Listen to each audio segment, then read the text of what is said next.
అలా omelette curry చేసుకుందామండి. వాటి కోసం 2 టమాటాలు 2 ఉల్లిపాయ ముక్కలు కట్ చేసి పెట్టాను. ఆ గిన్నెలో 2 స్పూన్లు ఆయిల్ వేసుకుందామండి. ఆయిల్ బాగా వేడెక్కాలి. ఆయిల్ వేడెక్కిందండి. దాంట్లోకి మనం పచ్చిపప్పు, జీలకర్ర, ఆవాలు వేసుకున్నాను. కొంచెం ఆగాలయ్యి, కొంచెం కరివేపాకు, కొంచెం మగ్గనియ్యాలి. మగ్గాక ఇదిగోండి కట్ చేసుకున్న ముక్కలు వేసుకున్నాం. దీంట్లోకి కొంచెం పసుపు వేసుకుందాం.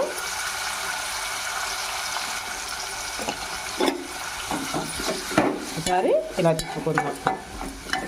కొంచెం మగ్గ పెట్టుకుందాం అండి. ఒకసారి అదిగో బాగా మగ్గింది కదా. ఇంకా దీంట్లో మనం ఉప్పు, కారం వేసుకుందాం. దాంట్లోకి ముందర కొంచెం అల్లం వెల్లుల్లి పేస్ట్ వేస్తున్నానండి. ఎంత ఒక స్పూన్ వేస్తున్నాను. బాగా కలదిప్పుకుందాం.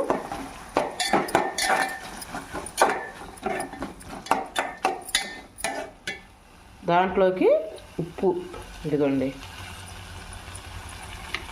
ఒకసారి మళ్ళా కలదిప్పుకుందాం.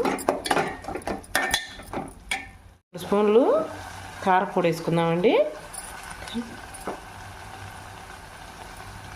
2 ఇది కూడా బాగా తిప్పుకుందాం. ఓకే, కొంచెం జీలకర్ర పొడి, ధనియాల పౌడర్ 2 వేస్తున్నాను. గరం మసాలా వేస్తున్నాను. ఎంతండి? కొంచెమే వేస్తాను నేను. గరం మసాలా మరింత వేయను. ఇదిగోండి కొంచెమే వేస్తాను. ఇది బాగా మగ్గబెట్టుకుందాం. ఇదండి మగ్గింది కదా. చిన్న టీ గ్లాస్ అన్నీ వాటర్ పోసుకుందామండి. ఎందుకంటే ఈ ముక్కకి ఉప్పు, కారం అన్నీ బాగా పడతాయి. ఒక చిన్న టీ గ్లాస్ అన్నీ వాటర్ పోసుకుంటున్నాను. అయిగోండి. ఇంకా మూత పెట్టి బాగా మగ్గబెట్టుకుందాం. కోడిగుడ్లు తీసుకొచ్చుకున్నాను. అవి పగల కొట్టుకుందాం. కోడిగుడ్లు చూసుకుందామండి. వావ్, అదిగోండి ఆయిల్ పైకి తేలింది కదా. ఇంకా మనం కోడిగుడ్లు పగల కొట్టుకొని పక్కన పెట్టుకున్నాం.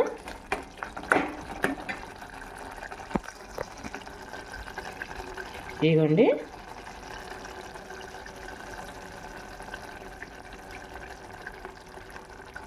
ఇలా నేనైతే 2 గుడ్లు వేసాను.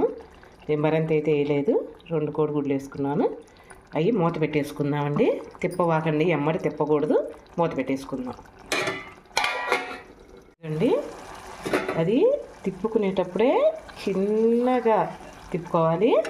తిరిగిపోకుండా వచ్చేస్తుంది. కొంచెం మగ్గనిద్దాము. కొంచెం మగ్గాలి. తిప్పుకుందామండి. ఒకసారి నూనె పైకి తీరింది కాబట్టి ఇది తిప్పుకోవచ్చు. చిన్నగా మెల్లగా తీసుకొని అదిగండి చాలా బాగుంటుంది కర్రీ. అది కూడా అలా ఆమ్లెట్ కూర రెడీ అయిందండి. చూడండి ఎంత చక్కగా మగ్గిందో. స్మెల్ కూడా మంచి వాసన వస్తుంది. ఒకటండి, ఆమ్లెట్ కదలకుండా మనం కలుపుకోవాలి.